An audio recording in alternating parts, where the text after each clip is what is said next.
c'était avec Happy Feet, 17h38. Allez, retour. Yann Bucois, c'est un nom que vous connaissez très certainement, vous qui nous écoutez en ce moment. Le réalisateur Yann Bucois, l'homme des coups médiatiques, on peut le dire aussi. Enfin bref, il est avec nous. Bonsoir Yann. Bonsoir. Je connais beaucoup de choses de vous, le musée du slip, vos empoignades à la télé, votre filmographie, etc. Je ne savais pas par contre que vous aviez bossé déjà sur Vivacité, vous. Oui, comme chroniqueur football. Ouais, dans la troisième mi-temps, avec Eric Libois, c'est ça, le lundi soir, vous êtes un passionné de foot à côté de tout le reste, Yann Bucois. Oui, ex-joueur de Harelbeek, et voilà. Enfin, j'essaie d'amener un peu de surréalisme dans l'émission. La fonction est d'apporter de la culture au milieu populaire et souvent hostile. Donc c'est pas si simple que ça en fait. C'est votre combat, On a vous, ça. poésie D'accord. avec le foot. Donc je crois qu'Eric a été un peu bousculé parfois. Bah, c'était un peu le but, c'était un peu l'idée, on peut l'imaginer. Yann Bucois, on ne va pas parler football, mais de votre passage ce samedi à la roulotte théâtrale La Grange, à Élouges, hein, à 2 pas de la frontière française. Là encore, on est sur un sujet sensible avec ce spectacle, avec, je cite, Michel Martin, Mohamed Merah, le procès.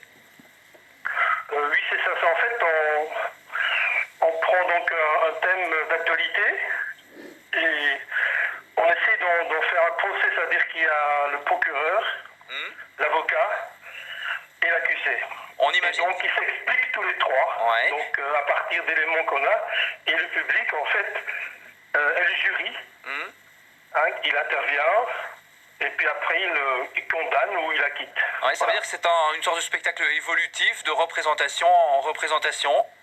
Voilà. Ce n'est jamais la même soirée. Non, puisque parfois le public est très hostile, et puis parfois au contraire, il prend plutôt une position, disons, plus calme, plus équilibrée, donc c'est assez étonnant en fait. Moins ambigu peut-être parfois aussi. Ça veut dire aussi que chaque mot doit être pesé quand on écrit un spectacle comme celui-là. Oui, voilà, en fait c'est très écrit de ma part, donc c'est pas du tout improvisé si vous voulez, mais après, donc quand le public commence à intervenir, et ça l'intéresse beaucoup, donc à ce moment-là, donc il y a les questions-réponses, et bon bah là ça peut beaucoup bouger, changer par rapport au public qu'on a en fait. Quand on décide de mettre en scène un procès entre guillemets comme celui-là, est-ce qu'il y a une petite part de provocation dans votre chef?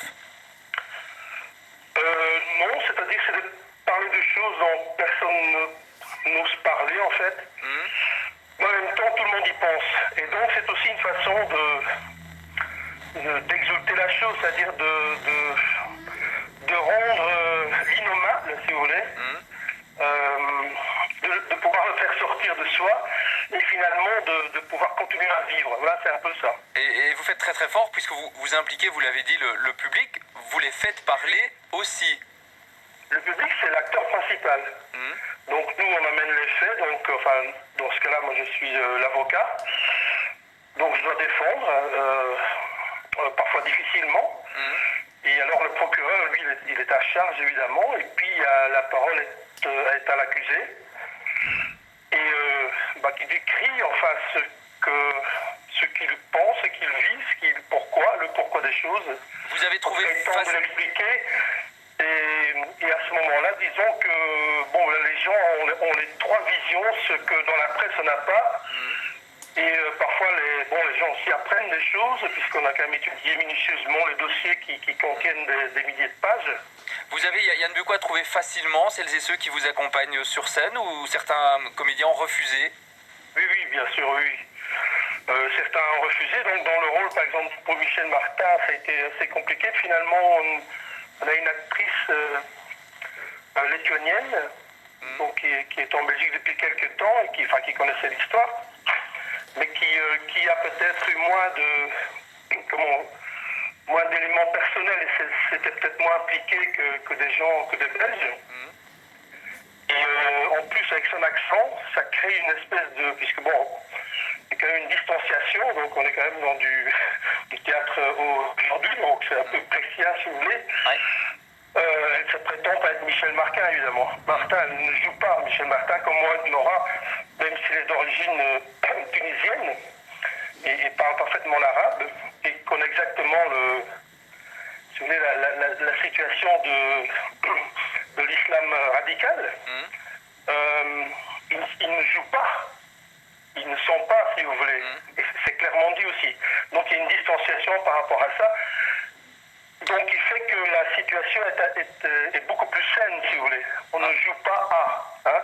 Donc c'est un théâtre, ce que j'appelle moi le théâtre d'attitude. C'est-à-dire qu'on a une attitude et qu'on livre les choses, mais qu'on ne fait pas semblant d'être. Un spectacle interpellant en tout cas.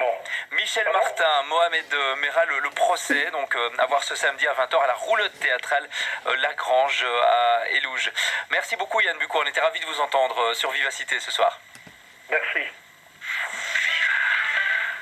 Mon épargne, j'en suis fier. Elle en